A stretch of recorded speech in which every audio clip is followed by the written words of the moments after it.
Yo, yo, yo, welcome back to the Further Your Lifestyle podcast conversations on lifestyle, passions, and hustles. My name's Chris Furlong, and I am your host, and I'm super thrilled to introduce you back to Scott Coe, who we touched on last week in part one of this two-part series. So we're going to jump straight back into where we left off, but if you haven't sussed out and seen who Scott is, make sure you jump back to episode one or part one of this two-part series to understand who he is, what's he all about, and that will give you a bit more context for what we're about to dive into today, because we jump straight back in where we left off. So let's get into it. You know, one of the other areas you mentioned, you know, as we've been talking through all this, and I love how we've kind of gone through a funnel of a journey of how you've kind of iterated, adjusted, and changed and continued to grow. And, you know, we've talked about from a macro level now down to the micro around the Curiosity Journal. But now, you know, you as an individual, you've kind of jumped back up from a macro level, and now you're doing a whole new role with Leadership Victoria, which, you know, once again, in some sense, it's kind of like returning to the corporate world, but then it's almost like you're part of a bigger movement of helping people, you know, make a change, think differently, and how do we execute that on a larger, broader scale. So I'm super curious for myself, and of course, I'm sure the audience is. So how does that then play into everything we've been discussing? And, you know, what are you actually doing there that kind of plays back to your North Star of, you know, wanting to help people think differently? Yeah, and I think this is a really good question, right? Because it's like, well, I've spun this story of myself starting all these journeys, doing things for myself, and all that kind of stuff. Starting the Curiosity Journals. One of the limitations of this is that really I'm just doing this by myself or with a couple of people, you know, with a business partner in the case of the Curiosity Journals. Yeah. But there's also the reality of what is it like to work in an organization of people who are also interested in doing this. And so there is reach, there is scale that comes from organizations. And this is the thing, right? Like, I think these days it's very trendy for people to leave an organization behind to go start your own thing. And certainly for anyone who's listening today, you might be inspired to go and start another side hustle. Yeah. But this is also thinking about, well, what's the impact you want to create and how can you get there faster? And sometimes getting there faster isn't you going out and starting something new. It is actually working with other people who are also doing something in the same state, in a similar space. And so this was bringing it back to Leadership Victoria. It was a case of saying, hey, here's also an organization with an established history and an alumni and a network of amazing people all doing things that are aligned to something that I think is important. You know, I talk about the purpose of self-awareness and curiosity. So this is, and also of social impact as well, of doing something good for something that's beyond us, you know, beyond a selfish or a self-serving need.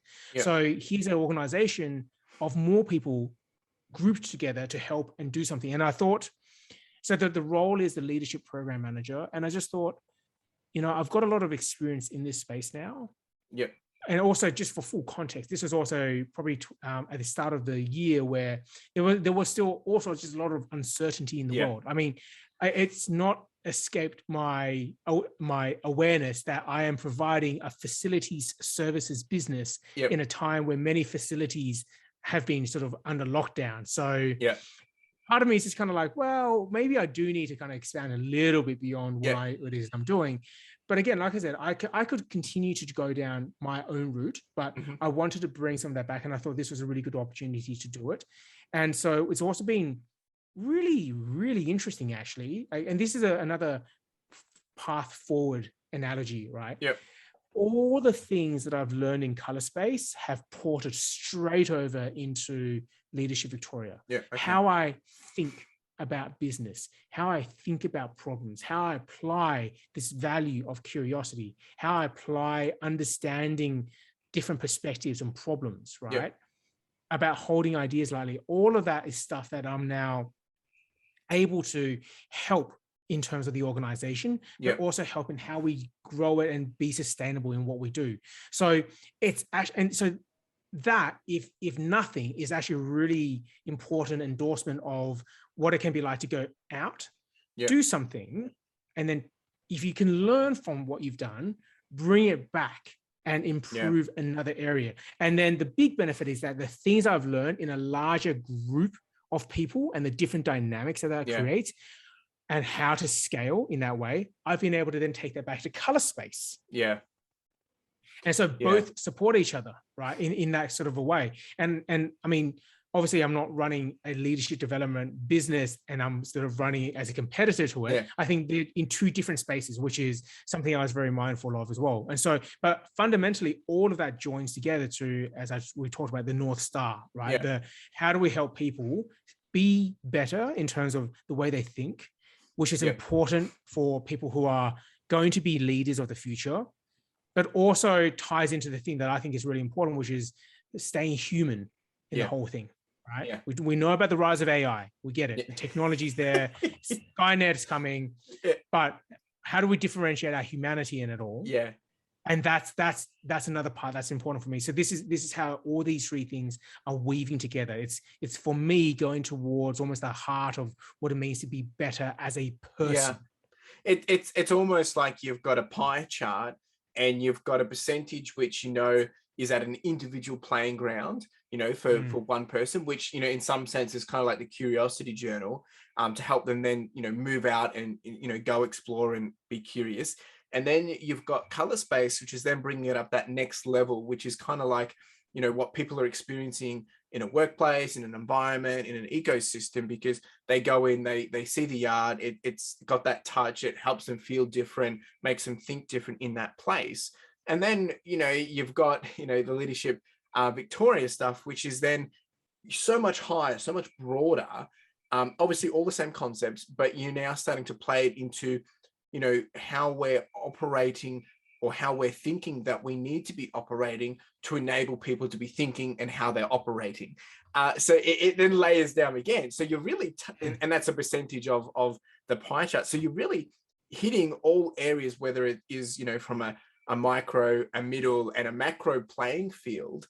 What will be very interesting, and it's exactly what you said at the start, is coming back to this whole, view conversation 5 years down the track and seeing how that then evolves again, because you're really exploring, your true North Star and, helping people think different at so many different scales. And what I love so much is, to you, it's not like you're having to do juggling. Yes, I know obviously you're doing multiple roles, but, in some sense, it's all the same thing, but just at different levels or at different capacities or at different layers. So you're not having to necessarily wear different hats of such of, completely out of your norm. Yeah, you're having to operate from a different function as a co-founder, to someone that's as a program manager, to someone that's helping write a curiosity journal. But the underlying element is all the same, of helping people think differently, right? And I think what's interesting about all this, and thank you for sharing around what you're doing at Leadership Victoria, is I know there's a lot of things that you've done, outside of all this, right? Because obviously people are probably going to be thinking, well, hang on, how did you even get to Curiosity Journal and get to all of these thinking ways, right? We've touched on, you've been self-aware, you've always kind of been curious, but you've kind of said that all these things have played a part to helping each other, bouncing back. But there's a lot of things that you've had to do, with experimenting with your own ideas and exploring new skills, that is even enabling you to have all these ideas or theories or challenging the norm. I mean, do you think those moments, and an example of that is, you mentioned at the start, we spoke about, finding a purpose-driven business or purpose-driven, work in your, whether it's in your corporate job or in your job. And that was something that we did as a bit, well, you did as a bit of a series, must have been about 6 months ago. And I was part of that, you jumping into something like that, and then that's exploring your own curiosity. So you doing that, why would you do that? Is that something to help you explore further, challenge yourself? Or is that actually something bigger, or a part of a bigger picture? So I think this is a really interesting question, right? Because so to give anyone who's listening to this a bit of context around what we've been referring to, basically during the big lockdown, I was casting around for something to do to kind of keep me occupied. Yeah. And one of the things I was thinking about was this idea of purpose, like these purpose-driven businesses and social enterprise. And it seems really common at the moment to talk about purpose. What's your why? The Simon Sinek kind of stuff. And I remember I went into a webinar. It was about purpose-driven businesses or purpose-led founders, and it was run by an organization that is reputable in the social impact space. But in there, what I listened to was about 3 people talking about what their purpose is was vastly different from what I was thinking as purpose. And one was basically what they were talking about was a lot more personal purpose. And whereas for me, I was thinking more like social purpose, right? Yep. And it made me realize, well, actually, people are really thinking about this phrase in a different way. I wonder if other people share the same understanding of what purpose means. And so I basically interviewed something like 51 people from around the world, basically with a very similar set of questions, like what, and then the first one was, if I come up to you and say, I run a purpose-driven business or I'm from a for-purpose organization, like what does that actually mean to you? Yeah. And I wanted to challenge this idea of these definitions that we hold. And that's where I met you, Chris. Yes. It was during one of those interviews. And then I published it into a white paper. So if anyone who wants to check it out, scottco.com, you'll find links to my white paper there. Feel free to read it and leave messages or ask questions, whatever you want to. It's free for everyone to use. But coming back to the purpose point, right, and coming back to how all these things link together, again, I've been thinking a lot about this. I think when we talk about this phrase, finding purpose, I think the operative word, the more important word is finding. Okay. It's not purpose. We're talking about the journey, right? When I look at everything that I've done in, Curiosity Journals, ColourSpace, all the previous work, I mentioned something earlier where I said, I really was only able to join the dots of these things probably only like sometime last year or the year before that. So did I have that before I did these things? No, I needed to look back. And it's kind of like I was able to peer, if I mapped all of those dot points out on a bar chart or a line chart or whatever those things called, it was only afterwards that I could draw the line that connected all of them. Yeah. Right? Okay. So there's something about this deeper thread that connects everything that we do. And we have to step further and further back with more and more perspectives in order to go, oh yeah, actually, the reason I started Meal Dish was because I was really trying to find something different for myself. I was trying to test my boundaries, right? The reason I went to do marketing was because I have a very big interest in understanding the way people think. Yeah. But again, I made this point before. I don't think I could have articulated those things at the time. I can only do it now with the benefit of hindsight because I'm able to look one level deeper underneath the iceberg or whatever the analogy you want to use and go, oh, that was the route that I took. Yeah. Every major defining decision had a connection to this path underneath. So of course, if you look 5 years into the future, what's to say that I look back at this and go, wow, actually, there's an even deeper connection between all these things. And I don't know what that is. Yeah. Right. But this is now, but I'm at a point where I'm comfortable with that, with not knowing. I'm very comfortable to go, I am confident that I will have the capability or the wherewithal to be able to look back and go, I can see how this fits again. Right. So I come back to this point. I think it's the finding. And because sometimes I think, once you've found your purpose, so what, you stop? Yeah. What if the environment that your purpose belongs to no longer exists? Like, I think it funnily enough, I think once you've found purpose, in some ways, it's a little bit like you've kind of reached the end of your journey, right? Yeah. So that's my little tweak to it. It's the finding that's better. Yeah. So there's 2 questions from that then I want to ask you, which is, 1, do you think you've found your purpose? And the second one is being, how, or do you think we should be trying to enable people at a younger age? So if you think now with the whole hindsight thing, if you go back to the earlier days of when you were starting this journey, do you think it makes more sense, or should we be trying to enable our younger generation to be able to identify this purpose journey earlier? Or is it me, or do you think it should be just like, no, get out there, explore, experience, and figure it out for yourself? Yeah, it's a good question. I think to the very, very short answer to your first question, have I found my purpose? I'd say I found my purpose for now. Yeah. Okay. Good. At Yeah. this point in time, Yeah. my thing is to be able to help people improve the way that they think through a variety of different ways, right? Yeah.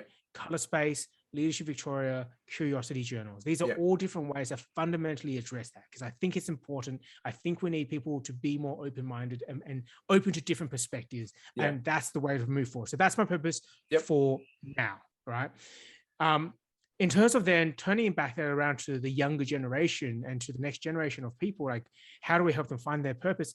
I think it really is about equipping them with the tool to be able to chart their own map. Yeah.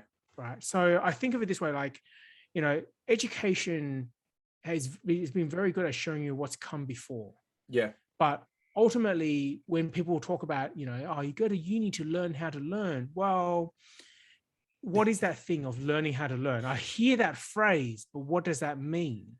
Yeah. Right. So this is the kind of thing of saying to people,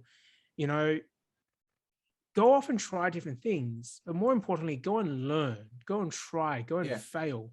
And one thing I'm extremely mindful of is people who sometimes maybe make this leap towards going, oh, I'm special. I have to find my purpose, and I have to go off and do this, and I need to be unique. No, you don't. No one needs to be unique. You don't. And again, don't confuse this idea of needing to be able to find some big unique purpose with fulfillment, right? Because I think there's a danger there too. I think these days it's almost like it's very easy for people to go out and try and do all sorts of different things and take these big risks. But should you? That's another question, right?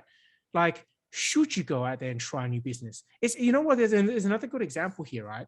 Charities. Yep. There is something like 40 to 45,000 charities at the moment in Australia, and that number goes up by 4% each year. Wow. Do we need this many charities? I don't really know. So it's like, so why are people starting new charities? What problem are you really solving? And we kind of know, like if we a little bit behind the scenes, there's a lot of people that probably start charity because they want to start it for themselves. It's that I want to find my own purpose. But maybe you could actually scale that further by joining someone else, right? And there's nothing wrong with that. And also I'm mindful that we hear these stats of like millennials, for example, jumping between jobs, and whether that's a good or a bad thing. Well, I think sometimes there's a lot to learn about sticking to one thing and getting better at it, right? And as long as there's learning and applied learning, then that's not entirely a bad thing. And so I think some people are already identified. I'm not saying this is, obviously it's not a generalization, but some people are able to say, I haven't stopped learning yet at my job. So I think that's great. But I think what I want to encourage is that, with some of these big go out, try new things, definitely yes, but also that doesn't have to be some super, not everyone has to go out and start a startup. Right. There's ways of trying different things, right? As long as there's a bit of an open mind and there's a willingness to experiment, there's ways of doing that where it doesn't have to be as big. But again, I come back to this point. It's the learning, right? It's the questioning. It's the, if you don't know why, if you're feeling a certain way, if you're feeling like you're in a rut, do you know why? If you're going to try something new, do you know why? Right. And as long as you can articulate it for now, that's enough. Right? That's enough to go, I think I'm in a rut because of this. I think I need to do this. So if I think that, how do I get the answer to that? Well, what do I need to go and try to answer that question? So it's not really so it's not really about trying to teach them a new way of, or telling people you have to go find your purpose, but helping them understand that, there's a North Star, and giving them the tools or advice, or I guess the assets to enable them to find a clearer path to their North Star, which is, clarifying, asking the why, or clarifying, is this the direction I should be going? And, probing it, understanding it, rather than just doing it because, your career advisor has told you need to pick 5 universities to choose from, and you'll get into one of them, and that's the path you're on, mate. Yeah. Because I Well, think Go, yes, sorry. yeah, no, because like when you think about from a managing consulting perspective, a lot of time we go into organizations to help solve their problem and help them find their North Star, and you're helping them ask all these questions of, what do you want to achieve, what's this, why, click left, dive deeper, to help them go out, be the big game changer, and to outwin or beat their competitors, right? And that's getting to their North Star of what they're trying to achieve, while actually smashing their competition. You bring that back down to an individual, everyone wants to be their best, achieve this, find greatness, and find purpose, whatever it is. But if you're actually bringing it a little bit back and saying, well, guys, everything's an opportunity, but if we can help you get to your North Star quicker, these are the 3 things you should probably try and do. And it's like, go out and grow, go out and learn, or go out and ask the questions of why. I think that's probably a better way of helping the new generations go out, rather than just saying, here's all the same education, this is how we've done it in the past, so this is how you should keep doing it. Correct. All the learnings from that past is merely a template. Yeah. It is the tutorial version of, playing a new open world computer game or whatever, right? It's like it's the training wheels version of it. But then when you get out there, what I was referring to before is that sometimes it's fine to have a North Star, and it's fine to look towards a North Star, but don't be blinded by the North Star. It is just as important to be able to look down at the path that you're taking at the moment. Right. Yeah. And being able to, we'll talk about being mindful, being present. Right. So you can go, my North Star's over there. Right. But in order to do that, you might not realize that you're actually wading through quicksand. Yeah. Whereas if you had just slowed down a little bit and realized, oh, there's actually a brick path, like 2 meters to the left, I could also take that too. Yeah. And so what's the learning there? The learning is that there are different paths to take. Yeah. Right. It's not just one way. There are many different ways. And so this is that thing of like, sometimes, again, like at some point, there's like, I don't know, like 500 million people whose North Star has all changed the world. Yeah, that's true. It's not that particularly unique, right? There's some points where that ideal gets so big that it's almost meaningless, Or if I use a different example for this, it's like startups who you ask them questions like, who's your product for? Everyone.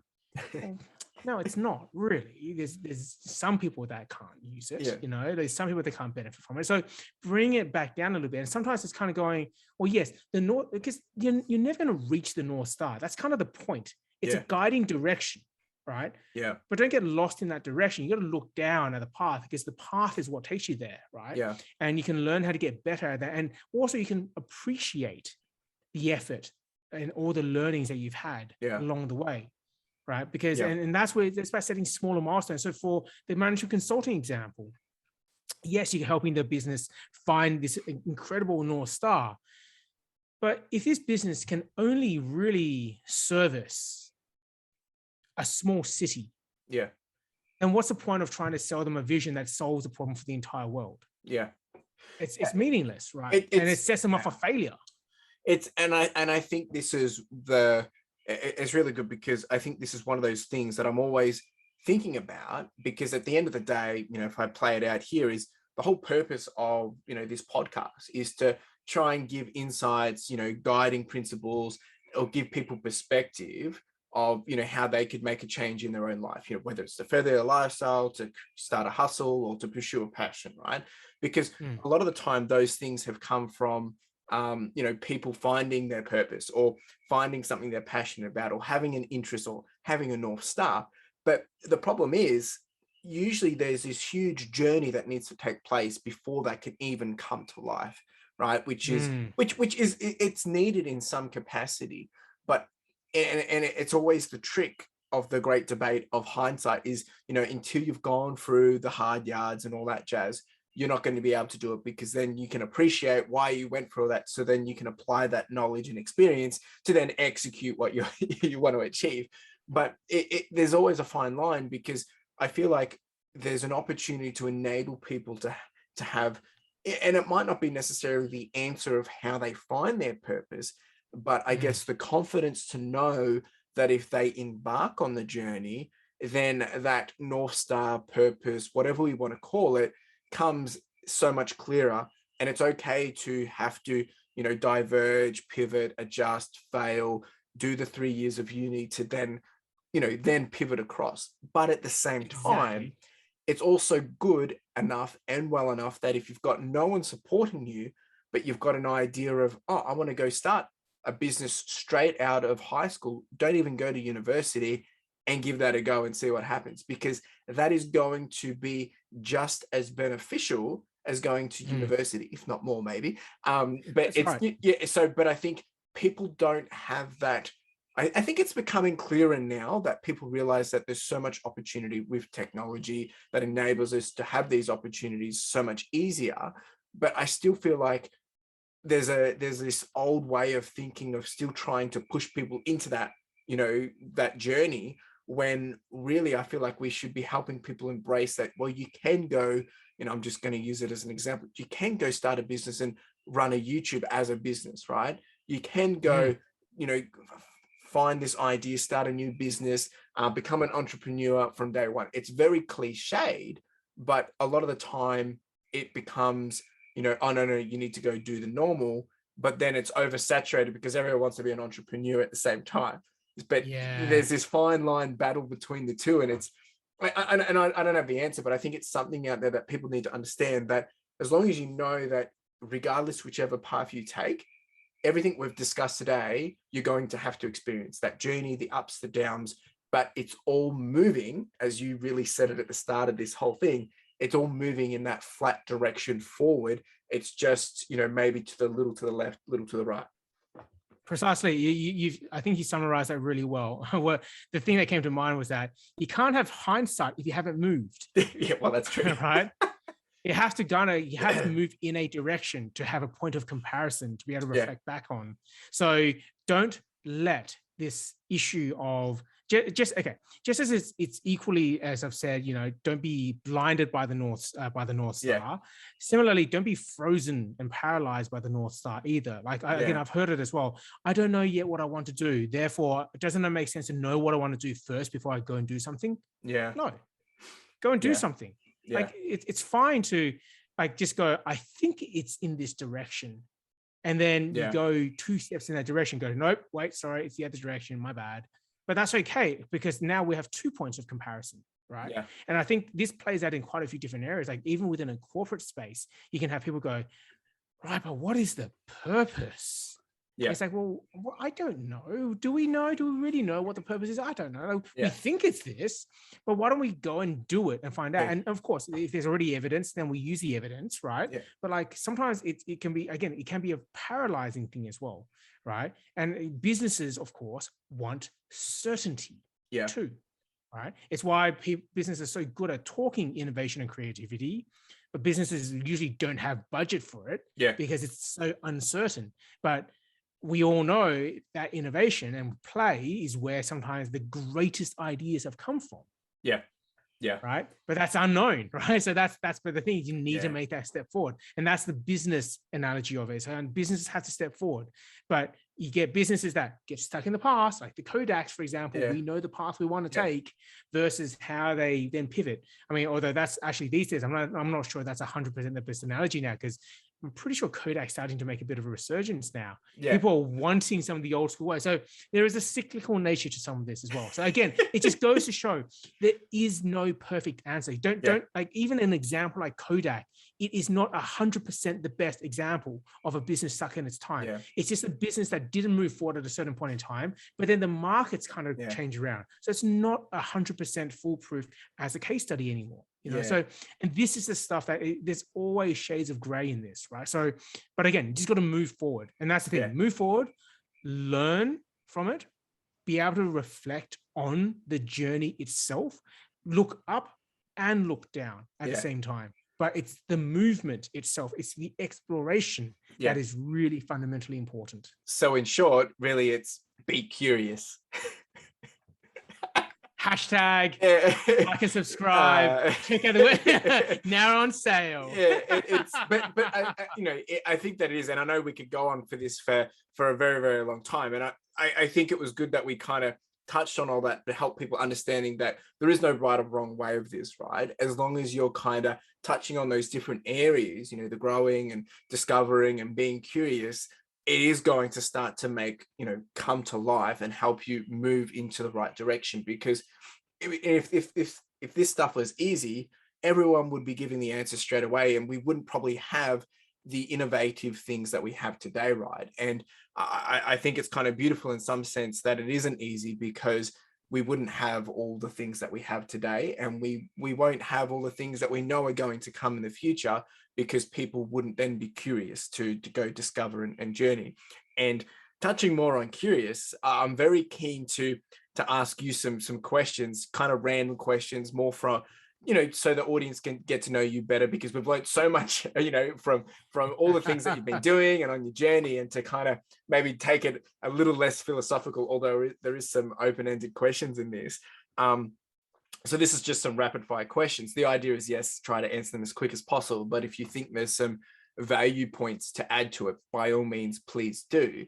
And the first one is, and there's no reasoning behind it, they're just completely random, is, what is your favorite childhood memory?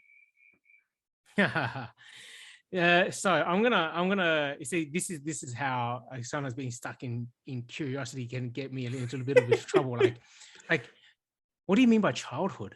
Like, what's your definition of childhood, right? Okay. Like, at what age? You see, this is kind of because depending on what you say, I've got different answers to this. So when I think of childhood, think of like between the age of 5 and 9, when most people were probably running around as kids and just having fun, doing things.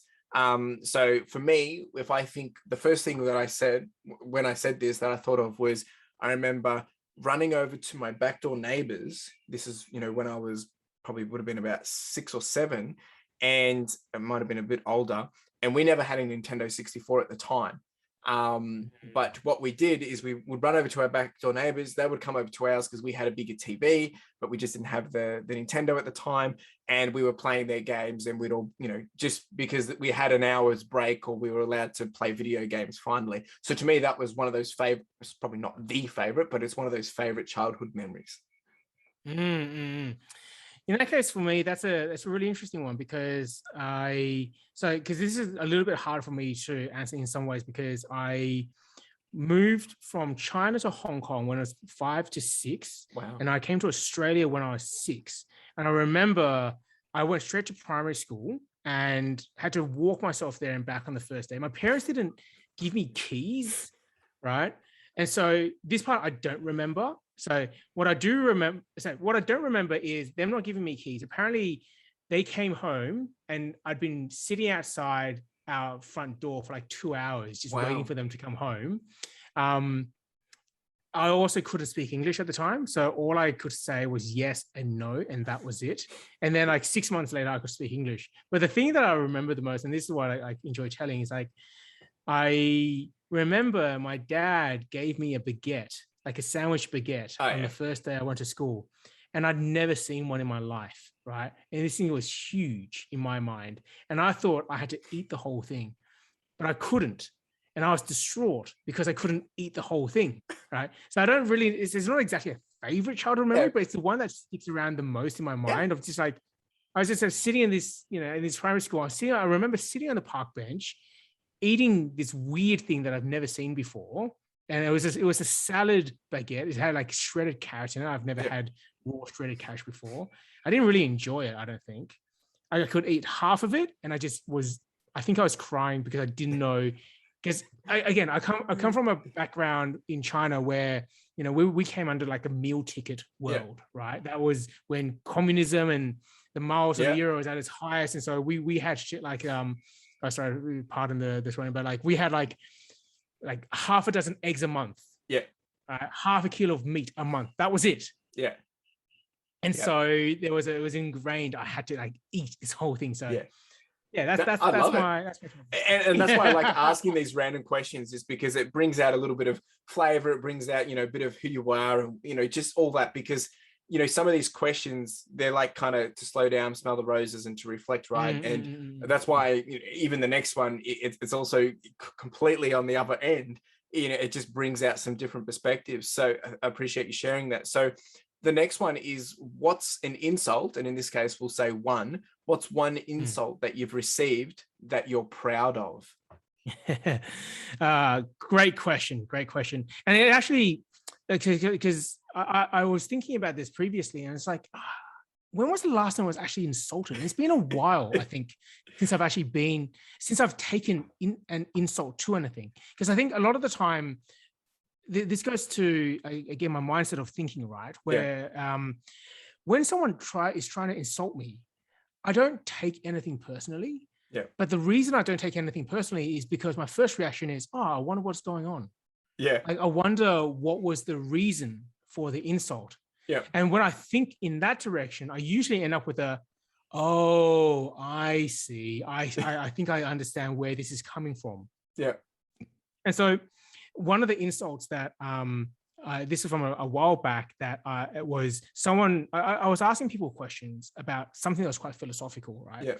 And someone's just like, so you really think a lot, don't you?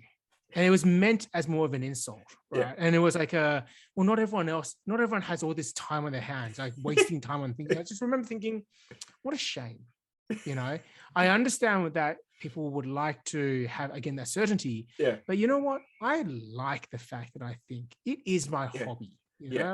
And because it's the thing that helps me make more sense of what what I do. And so that, if I had to say one I was proud of, it's the fact that I'm told that I think too much.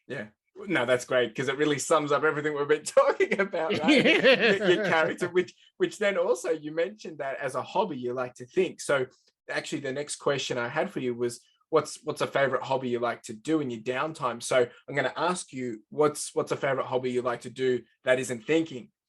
You see, you've taken it away. That is pretty much my number one hobby. I do like to game. I used to be a bit of a gamer, so I like to play computer games. I used to really enjoy playing the real-time strategy games like StarCraft. StarCraft 2, Red Alert. And if anything, I actually think those kind of games, because I play them when I was younger, they make you think. They do. But it's great problem solving, right? It's like on the fly problem solving. And I think me playing those games probably had a direct correlation to me being quite fast on the computer with shortcuts and multitasking, like flipping between windows. And again, one of those things that people have said to me is like, wow, you're so fast on the computer. I'm just like, no, you guys are just really slow. And it's because I'm so used to keyboard shortcuts. I'm so used to flipping between multiple things to think about at the same time. That was one of the hobbies. And I think as I've gotten a bit older and I've had less time for it, those are the things that I've missed. I've missed coming back to some of those kind of games. And I've been trying to get better at giving myself time to just play. And it's easier said than done. I can appreciate that. I mean, one of my goals for this year was to finish 3 video games, and it's still like, I mean, we're past halfway. I've done 2, but I'm struggling to be able to just get a 3rd one done. I've played multiple games, but to actually finish it's a lot of hard work and commitment. So, it is. It's and it's so hard to get away from going, maybe I should be doing more work. Like I could be using this time more productively. It's a big catch, but no, I really like that you've shared that, and I can relate with it heaps. The next one I had for you then is and this could open a can of worms, but try and keep it short and sharp in terms of giving people the understanding is the biggest challenge you have had. And it can be personal, it can be work related, it can be, growing up, it can be anything. So maybe whichever one or however you like to share in terms of, what's, Yeah, look, I think I can share. Let me share two quick ones, Okay. right?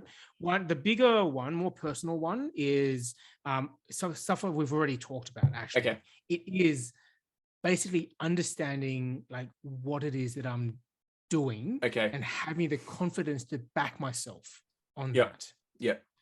And I mean, like, I really mean when I say like I've only been able to articulate some of these things in the past couple of years. Yeah. Well, the period before that was very much like riddled with tremendous amounts of what am I doing? I don't know. Is this meaningful? Do I have any value? Yeah.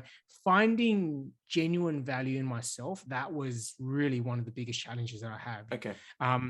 The biggest challenge that I have now Mm-hmm. is finding balance. Yeah. Okay. Right? Which So is, we just literally talked about this, Yeah. finding time to not just work. We talk about, as someone that's trying to expand and have different perspectives, playing games is sometimes a great way of doing that, right? Yeah. And so I have to be mindful that I don't inadvertently railroad myself down one perspective, which is a mode of thinking. Yeah. Right. I just think, or I just work. There's more to it, and that's the thing that I'm observing and I'm trying to address for myself. Yeah.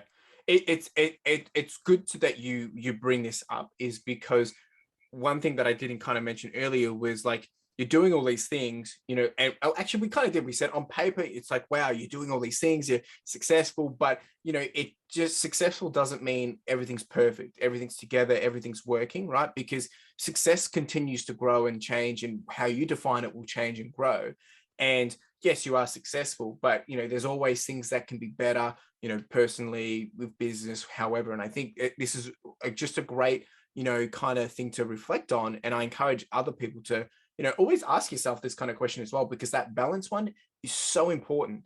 And I think we tend to, don't give ourselves enough credit to take a break or balance. But it is easier said than done. So no, I appreciate you sharing that, because I know you are a very busy man, and as much as you enjoy doing all those things, that doesn't necessarily mean you're getting that downtime, which is just an important. The next one I have for you then is completely random. You've just won $10,000, no strings attached. What are you doing with it? I'd probably shove it in the bank, and leave it there until such time as I know what I really want to do with it. Cool answer. I love these questions. It's so good. Everyone's so different with it. The next one I think you'll enjoy is, if you could have coffee with any historical figure or anyone in the past, or even life now, so a person of inspiration or just random as heck, who would you choose and why? A historical figure. See, this is. I guess there's a few that I'd like to talk to, but it's difficult to try and pin one down, because there is what I'm seeking. What I would seek from something like this, right, is again different perspectives. I'm curious to talk to people who maybe have a different point of view. To me, and so on that, like, because, like, for example, a simple one would be like the type of person like a Barack Obama, for example, would be an easy one, because there'd be stuff that they talk about that is interesting. But I'm mindful that I think I agree with a lot of things that Barack Obama would talk about. There's a character that's a bit more controversial in the public sphere. His name's Jordan Peterson.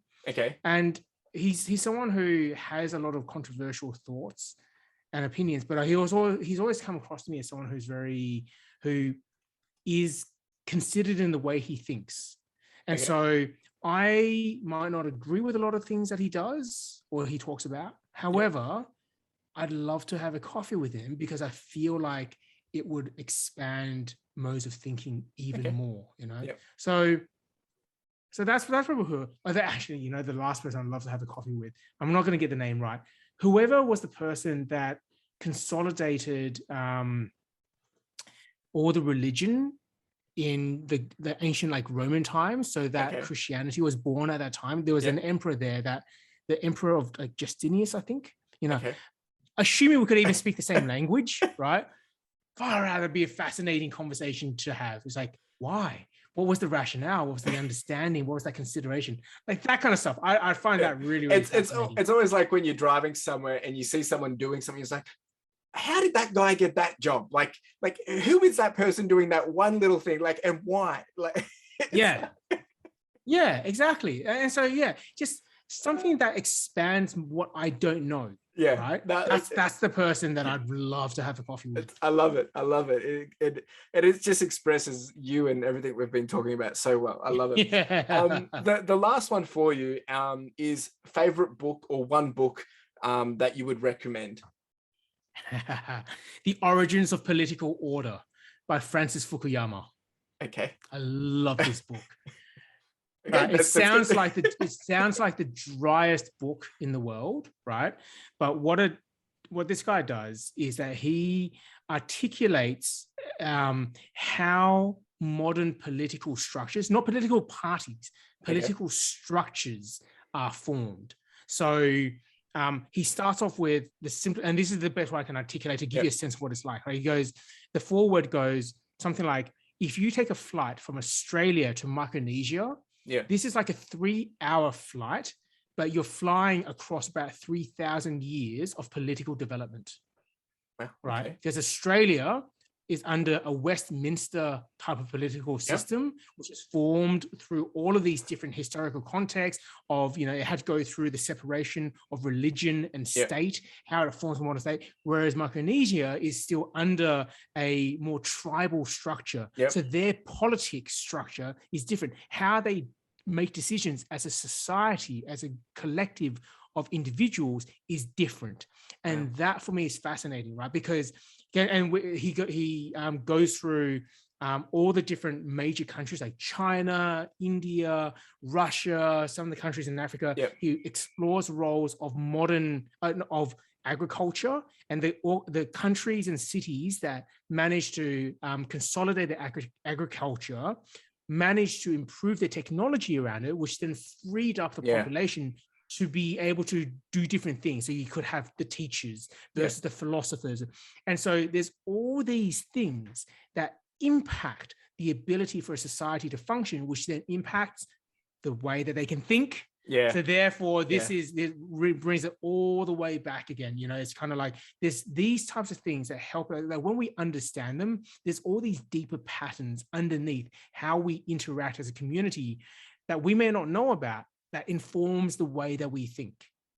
That's exactly what I was going to say. It's kind of like there's all these things that you read about it, but we would think, oh, I didn't even know that existed, or I can't even fathom that. And you'd think, well, if some of those things were applied or dropped into what we do know, what would be the change or the impact or the ripple effect? Because it's kind of like, I mean, there's so many things going on in the world right now. When you think about here in Australia, we have it actually still very, very good when you compare what's going on in Afghanistan, right? Yeah, we're in lockdown, but our sense of freedom, we're saying we don't have any freedom, when really, when you compare it to somewhere else, Afghanistan, we have it still so good.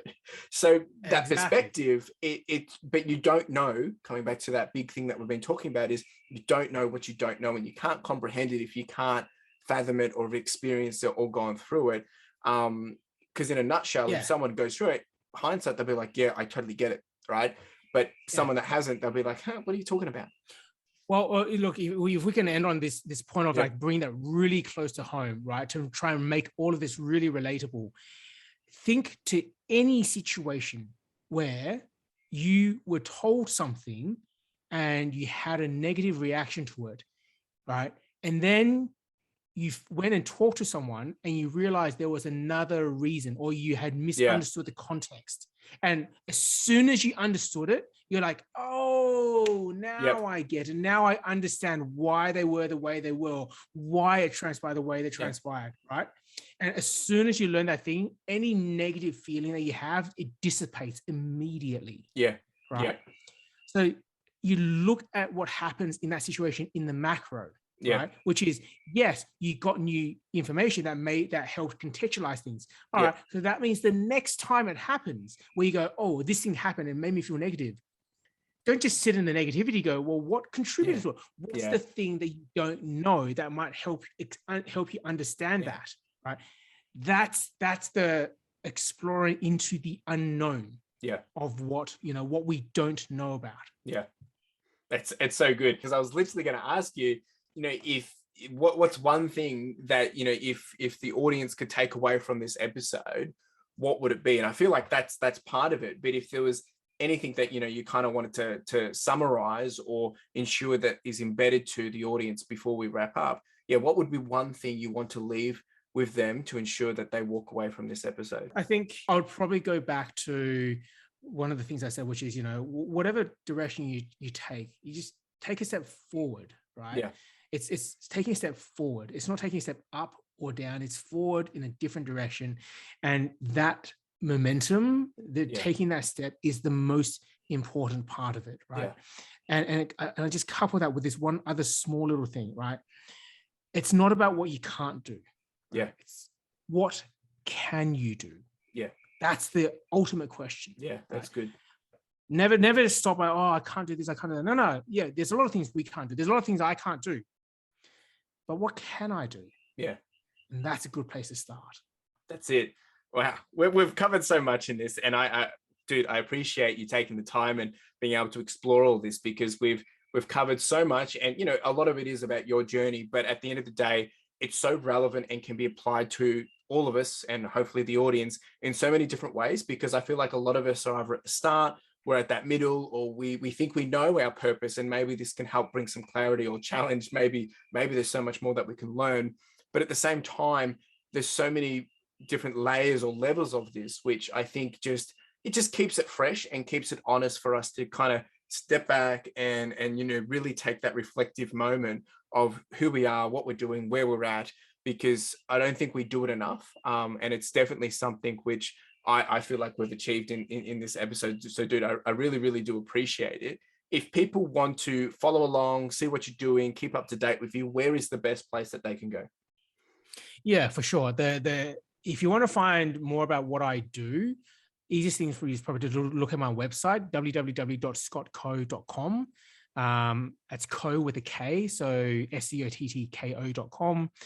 You can, of course, directly also check out curiosityjournals.com, leadershipvictoria.org, or colorspace.gallery. No Awesome. .com, just colorspace.gallery. I'm most active on LinkedIn, so you can probably just find me there. But if you do want to drop me an email, one of those websites, I'm sure has one of my contact details on it. So I'm sure you can find me. But just, LinkedIn is probably the easiest way to make a connection with me. Too easy. All this is in the show notes, folks. Go take him up on it. Reach out to him, ask him a question, because I know he'll be more than happy to think about it and come back with his perspective, or ask you another question back. But Scott, it's been an absolute pleasure having you on the episode, mate. It's I can't thank you enough. And I know, this is hopefully just one of many more that we can do. It's kind of funny. I wanted to kind of say, well, we alluded to so many things to see where you would be in years to come or whatnot. So we'll have to do a follow-up episode in the years to come and see where you are at, what you're doing, and play back all that hindsight, because there's so much that I know you know now, yet I know you're going to know so much more, and we'll probably laugh about this exact kind of conversation, because you just know, you don't know what it will be funny about it or anything like that. But it's one of those things that I think, people need to do more of it. And that would probably be my big challenge and takeaway from this, is people to just kind of stop for a second, smell the roses, reflect on how far you've come, what you've achieved, and understand that hindsight appreciation of, what that journey has actually come up to date. And even though it's really just a small part of where you are and where you're going. So I've taken so much from this, man. It's been an absolute honor. I really do appreciate it. Likewise, I really enjoy the chat. I mean, the time has just flown by, and I love these days to be able to explore into these areas, to have this time to kind of reflect on the journey, because otherwise, we just go back to doing some more work, so having these pauses, this is a great way to be able to reflect. So I want to thank you so much for the opportunity to be able to chat with you, to have fun with this. And, for anyone who might be listening along, I hope you also did get something out of it as well. And even if it's just a new perspective or something like that, that's all. That's really, this is what this is all about, so thank you so much as well. And likewise, I'd love to come back later in the future and sort of say, let's reflect on the journey that we've taken until that point. So thank you so much. Thank you, mate. And you have a wonderful night. Cheers. You too, mate.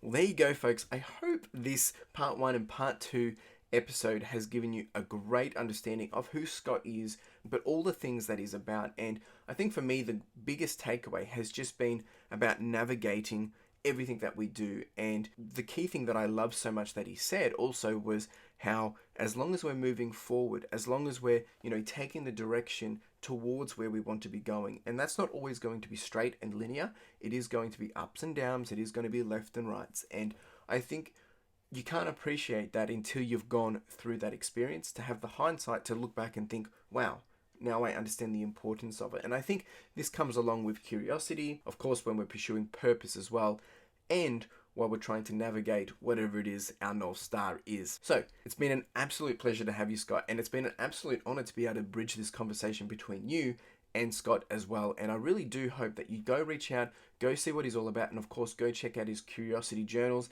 There's some exciting things happening there. Of course, he's got so many different areas that he is covering that you'd be stupid not to follow him, because I know that he's just getting warmed up, he's just getting started, and I'm excited to see where he's going to continue to evolve and grow as an individual, but to inspire others over the years to come. So make sure you go check out his stuff.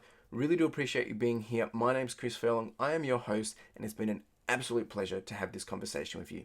Cheers. Now, if you didn't know, we do have the podcast merch, and this is with a key focus of enamel pins. Now, if you haven't checked these out, make sure you do, because the intent of these are really just to be a small token and a reminder for you to charge on, to push on, and to further your lifestyle. Whether it is a gift for someone else to encourage them, or maybe to inspire them, or maybe it's a way to motivate yourself, or you can simply just make a purchase to simply support the podcast, which would be greatly appreciated. We do also have some sweaters and some long tees, so make sure you check it out. Link in the description and in the show notes. Really do appreciate it. Cheers.